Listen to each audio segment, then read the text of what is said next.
and let's give it up one more time for all of your mentors and leaders here at the school.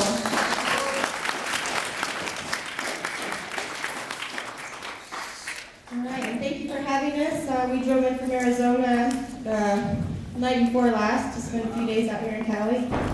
So we're traveling all over the United States talking to youth such as yourself. Our message is one of hope, encouragement, and we want you to know that each of you are destined for greatness. You are special, and we want you to not let anybody ever tell you that you can't do something in life because of what you look like or where you come from.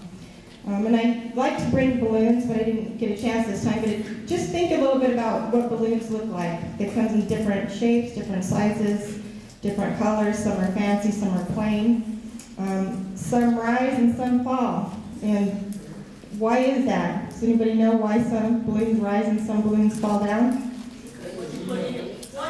Exactly. So don't let anybody tell you that you can't be great, because it's what's on the inside that makes you rise or fall. So just remember, it's whatever you have on the inside, whatever you want out of life, whatever you want to make you succeed. And definitely, even though you don't like school very much, education is the key to success. Without education, you really won't get very far in life. And I just want to let you know, I'm a registered nurse.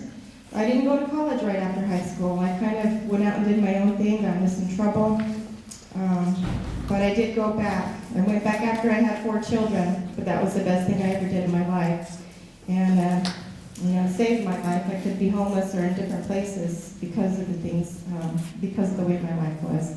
So I thank God that I had the opportunity to go back to college, and I just want to encourage each of you to stick with school and put a little effort into it, because whatever you put into it, you're going to get out of it.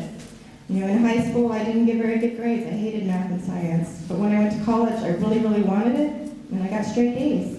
So it's all in your mind. It's all about what you want and how far you want to go and what you want to succeed at. And everybody can succeed at something different. It doesn't have to be all the same thing. Just find something that's in your heart. Find something that you like to do, and go for it.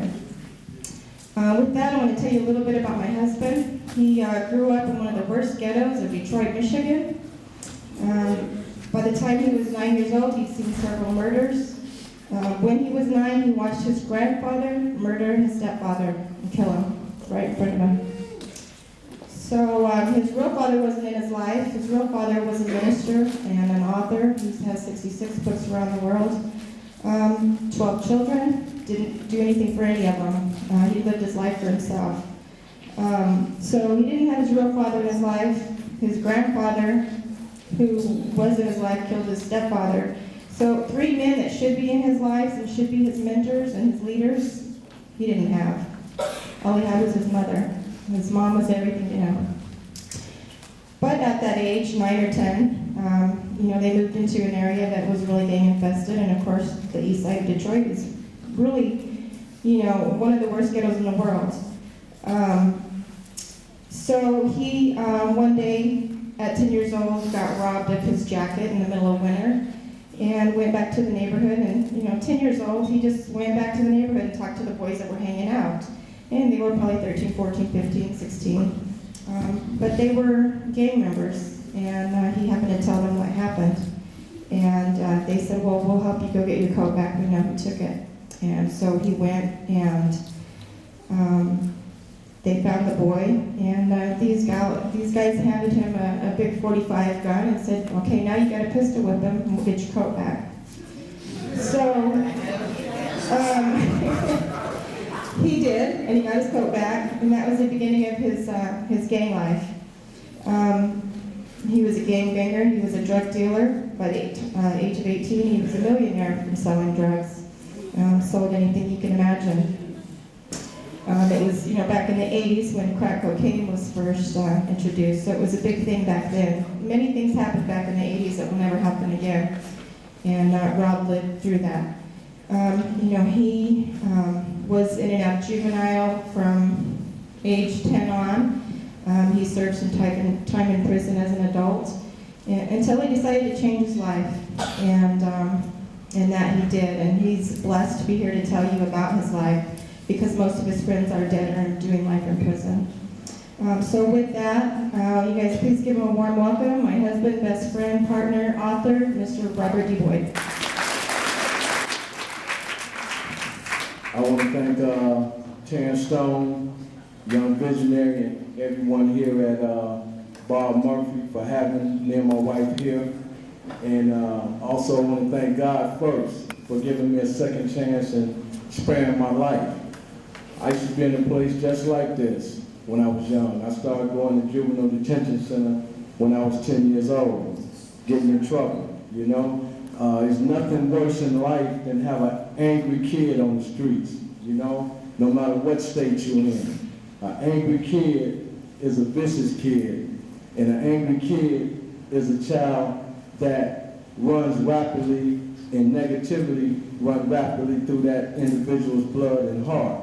So in order to do something, you have to change that negativity into positivity in order to move forward in life. And that's what I had to learn, but I had to learn in a long, long way down the stretch, you know.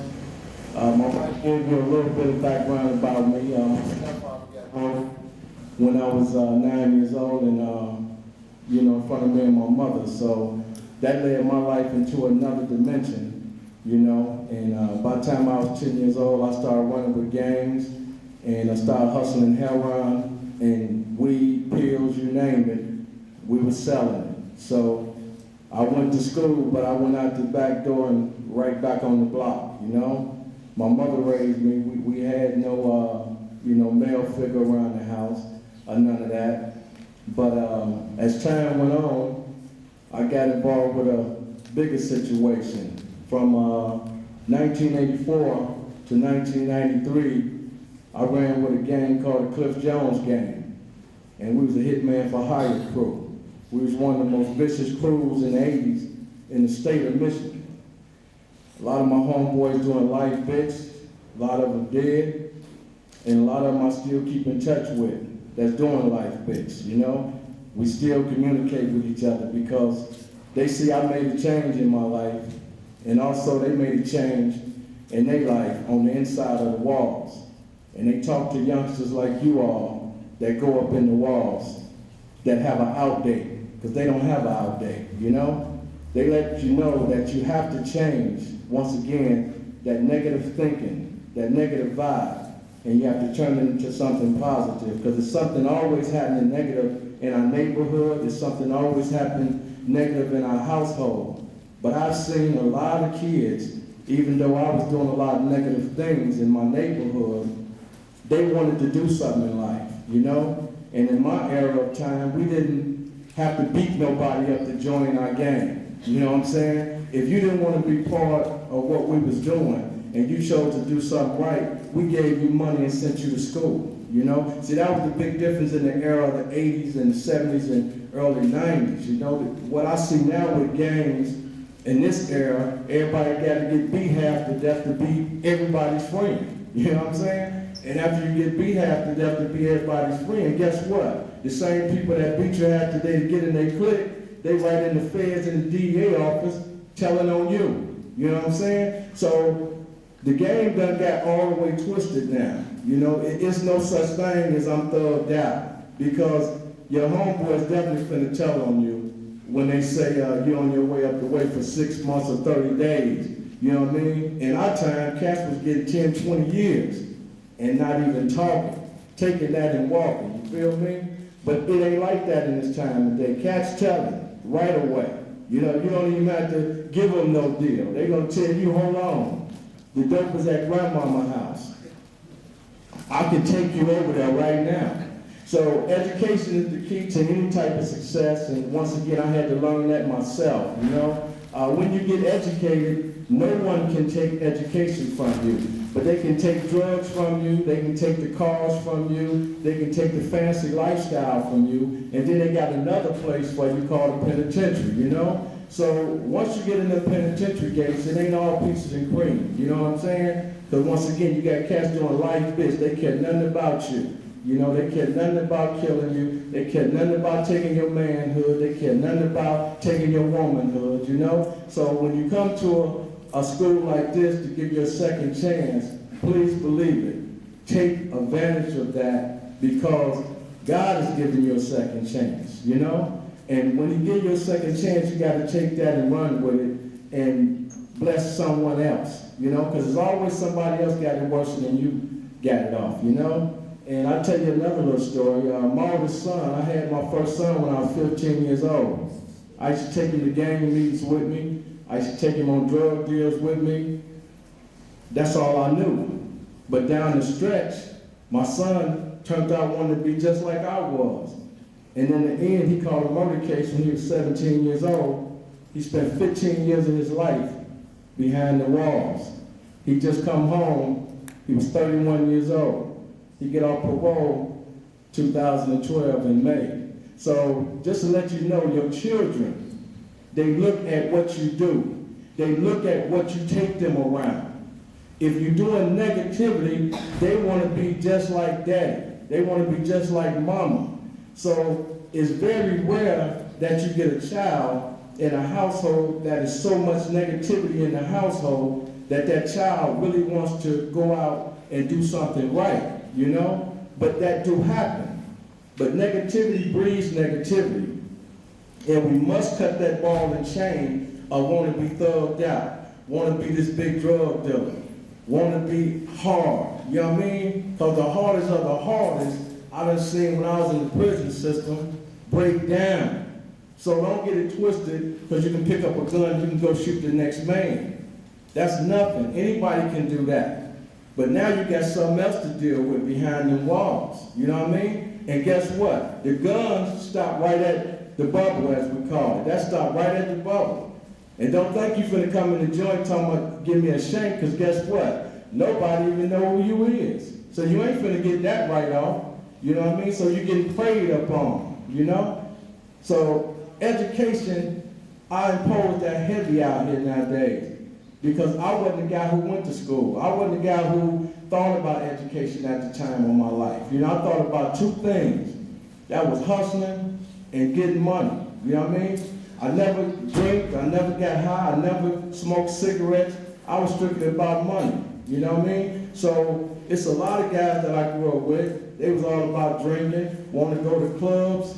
I was never into that. My whole philosophy was I had to take care of my mother, my brothers, and my only sister. It was easy. I could have got caught up in the cycle of using drugs. I could have got caught up in the cycle of drinking. I could have got caught up in the cycle of smoking cigarettes and all of that.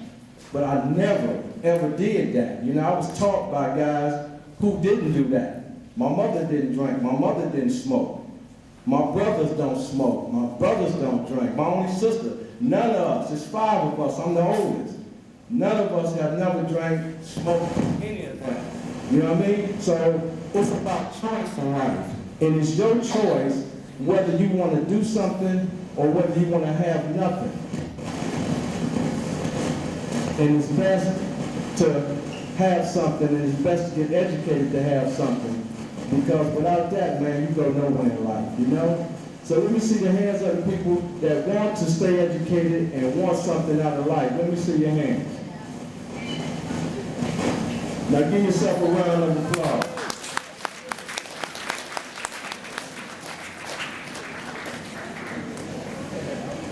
Life can be so tricky and life can be so misled out here. And you never want to take the situation where you following someone that don't want anything in life. If you follow someone that's doing something positive, follow someone that has a bright light and that's trying to do something with their life. None of us are perfect. Nobody's perfect. But the bottom line is that you can make a change in whatever you want to do in life, and you can stay up for what's right in life. Yourself to become something, the change starts within self. You know, the teacher can't make you change. Mom and dad can't make you change. You as an individual have to change your own thinking pattern. And your thinking pattern must come from the negativity and it must stay to the positivity. And that is part of the battle of being successful in life. You know, because negativity breeds negativity. Positivity breeds positivity. And whoever you choose to surround yourself with, that becomes your rise or your fall. You know? So, with that being said, if you have to ask me any questions, let me get some questions from you guys, and we can start dialoguing with each other, you know? Anybody have any questions? Yes, ma'am. I would like for you, sir, to give these students a mental illustration of what penitentiary lifestyle Wow, is everybody like. know what that is. That's a Everybody already know what that is. that's a whole You know what, we're gonna deal with it a little bit more today. right. That's Because- a whole different universe in there. You feel me? When you hit them penitentiary gates, all this out here, this is nothing. You can't call mama, you can't call daddy, you can't call nobody when they up there beating you half to death, locking you up in that hole. You can call mama all day long, but guess what? Mama, daddy, the prosecutor, the DEA, I don't care how many motions you write, or none of that. Because when you get in that prison system, you become a straight up number. They don't even call you by your name. You feel me? When you be in that hole, you be in there with no clothes on, you be straight up butt naked. Your food is passed through a door. You feel me? And if you're not no strong person, when you in that hole, you will go crazy. I done seen the best of the best cut their own throat. So that's why they had to start taking certain things out the prison system, you know? I done seen cats hang their own self, you feel me? The ones that saying, I'm thugged out and I'm this big guy. Believe me, prison is designed to break you down. Prison is no place where you're trying to be. Prison is no place where you're trying to say, I'm thug because I done did 2 or 3 years. To come out, the prison system is a blessing. It's not no guarantee you coming out of prison because the judge say 5 or 10 years. Because within that 5-year span, your Bucky might be done woke up with a Dear John letter. His woman done left him. Now you in trouble because you the first closest one to him. So you stuck all up. You feel me? So you got to understand that that is not where you're trying to land your life at. That's not where you're trying to go to say I done been to the joint. Because there's so many do not make it out that gate, bro. But it's so many that get up in that gate. And when you get up in there, especially you cats that don't know nobody, that don't have no counter reputation, no counter thugged out reputation. You just pantomizing after the video on TV. Now once you get up in there, like I say, the guns, the knives, all that start back the door. It ain't nothing but up in there but shanks. And the only person getting them is guys who done been there, guys who know what it's about. And inside the walls, the police even work with the inmates. So don't think you finna go up there and switch the game around, you know? Now you following somebody else's orders. When to wake up, when to go to the bathroom, quiet time, lights out, you know what I mean? When the whole prison get on lockdown for somebody done tripped out, where you locked in your gate for 23 hours a day.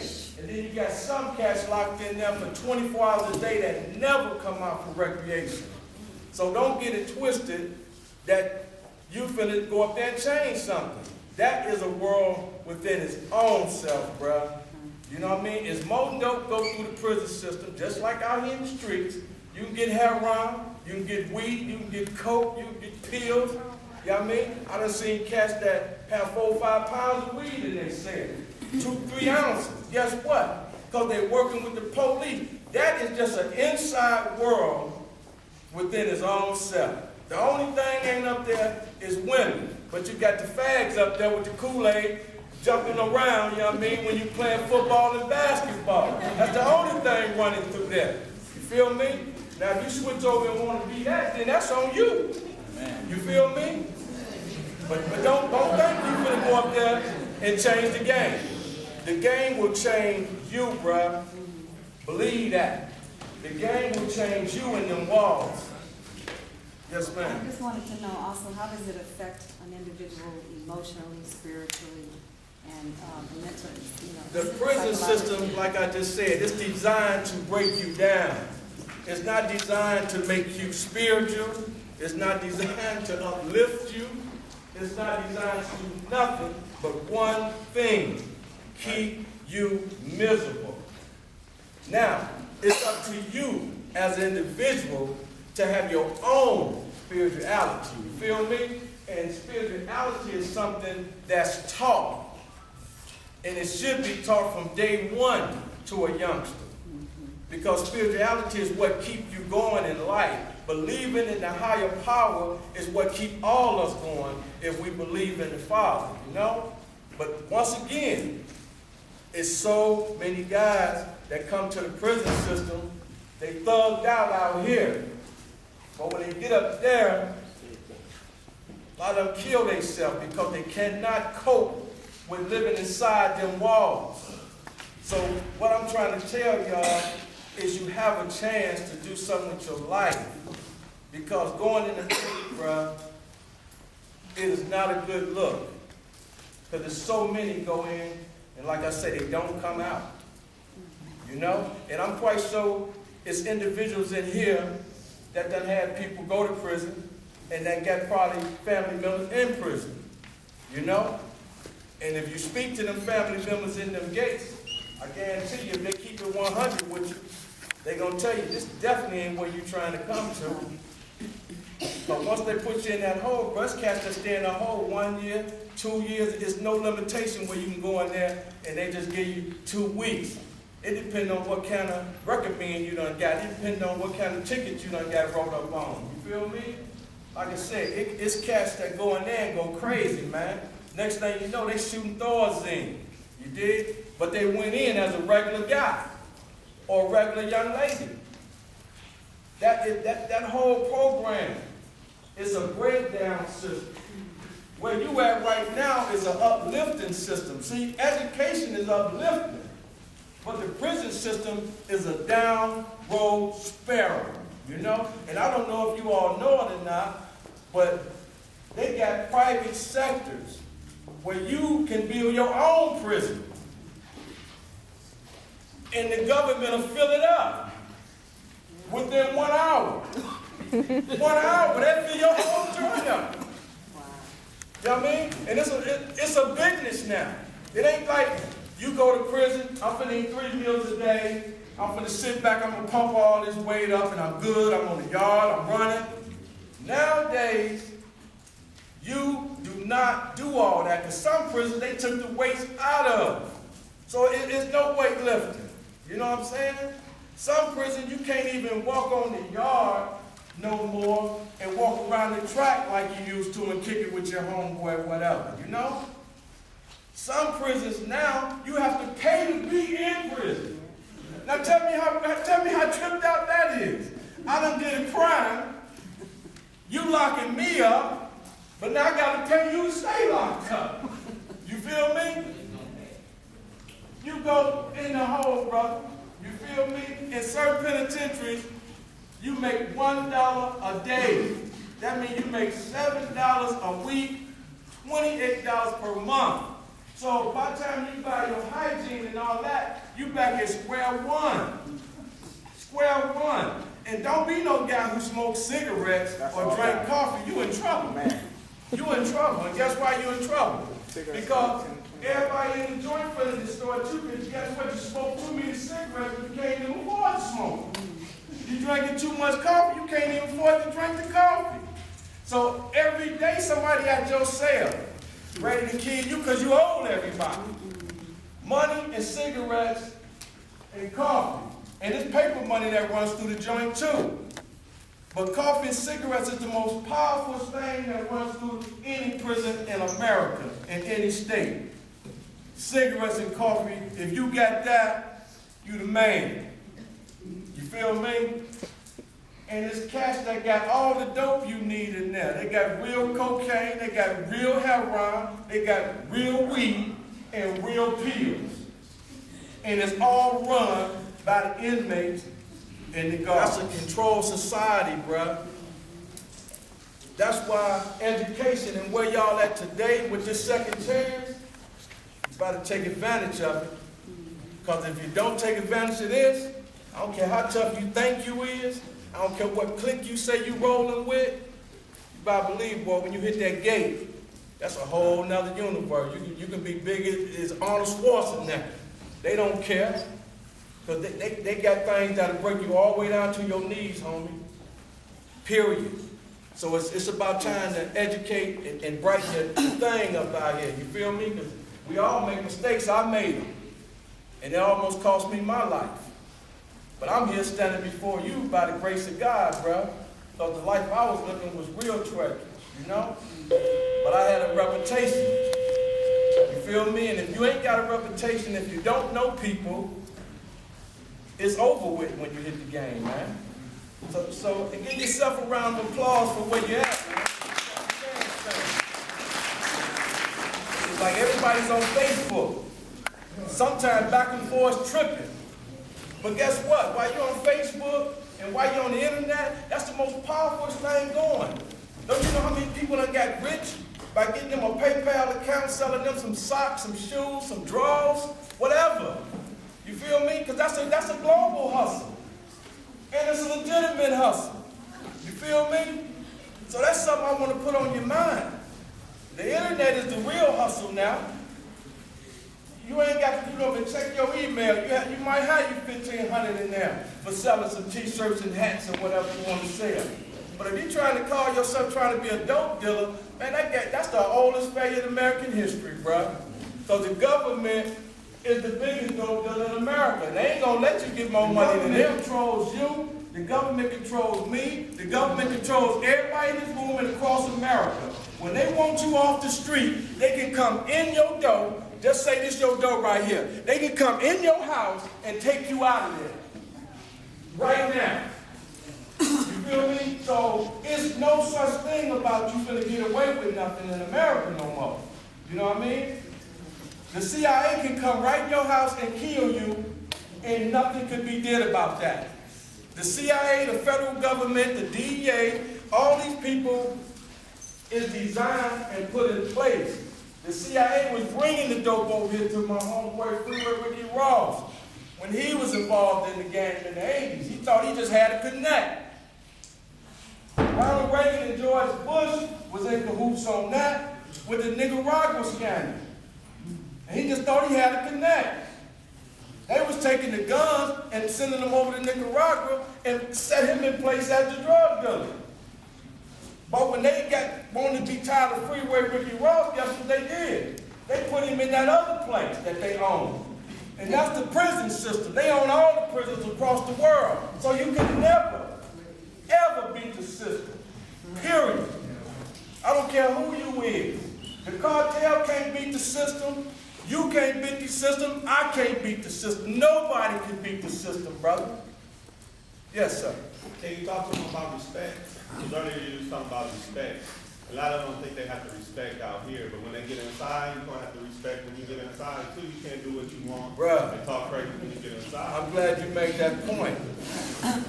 Out here, you might disrespect a man, or you might disrespect a woman, and they might just say, okay, like y'all young folks say, my bad.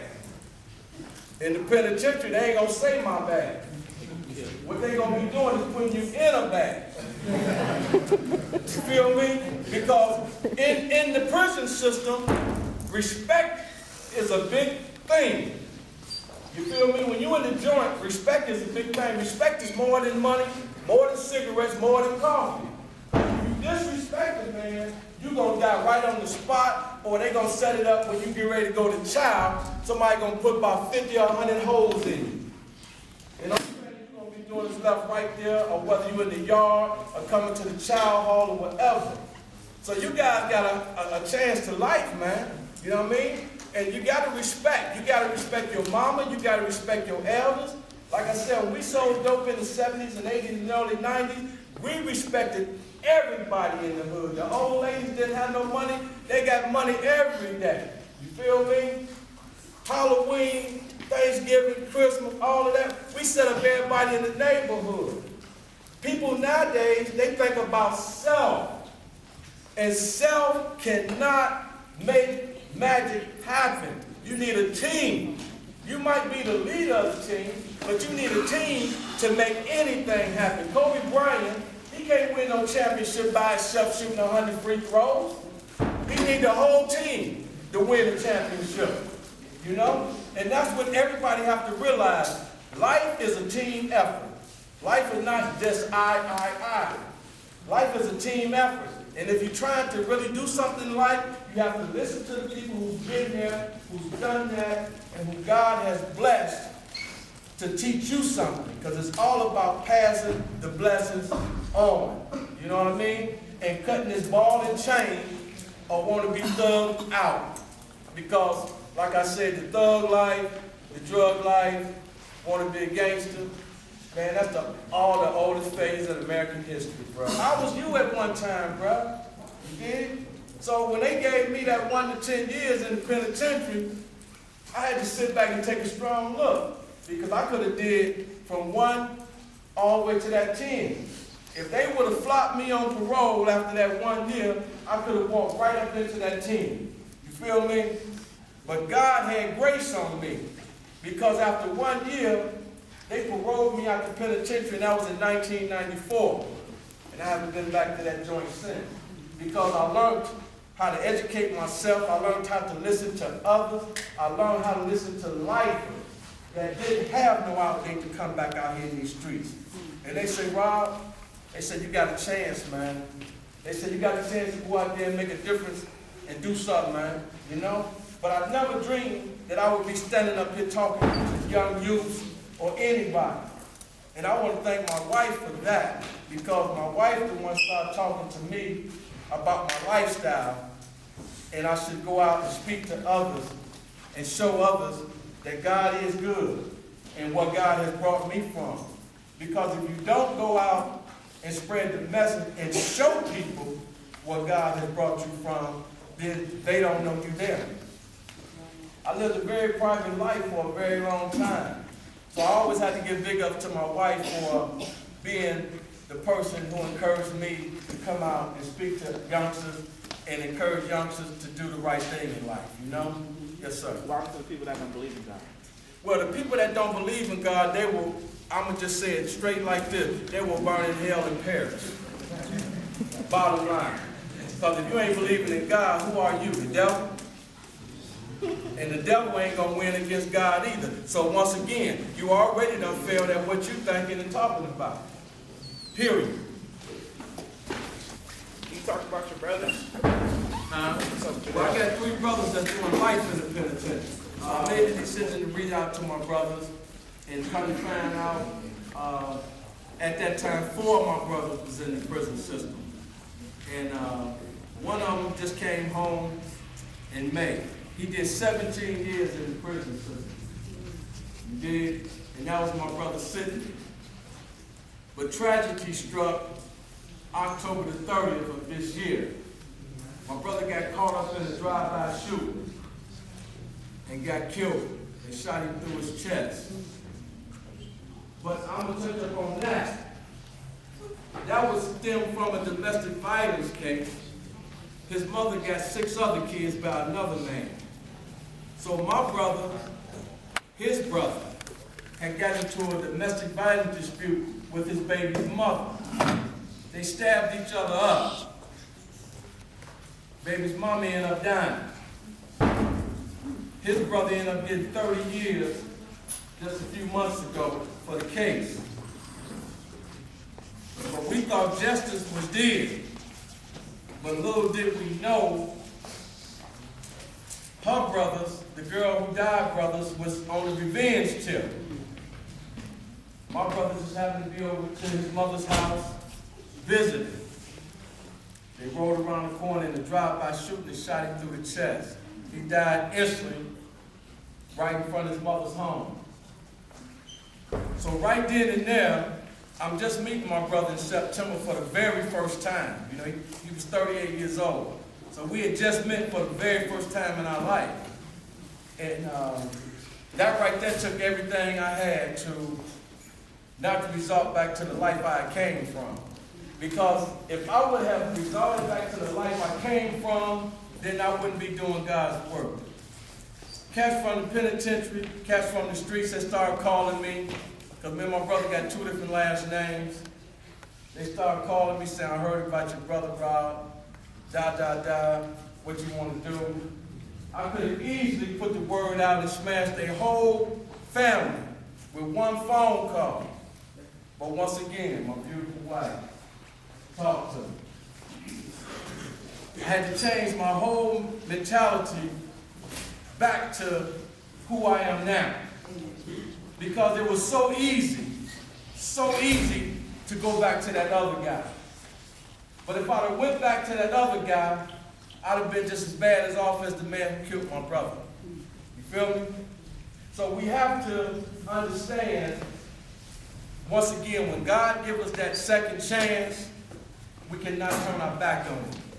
And if I'd have resorted to that, I'd have turned my back on everything I've built over these last few years and helping people like you all, you know?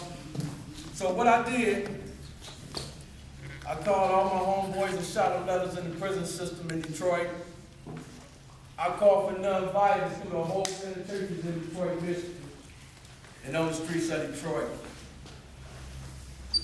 I got 3 brothers doing life in the penitentiary. They never coming out here again. They said, what you want to do, big bro? I had to call all that down, you know? All of them in the prison system for murder and drug trafficking. You dig? But what would it have been if we would have went and killed them people? I'd have been just as bad as the man, once again, who killed my brother. So what we did was put up a cash reward to bring the guy or the people to justice that killed my brother. And we've been getting great results, and everything is looking up. And one guy is already locked up in the county jail now because money talk, BS walk, all day long. You feel me?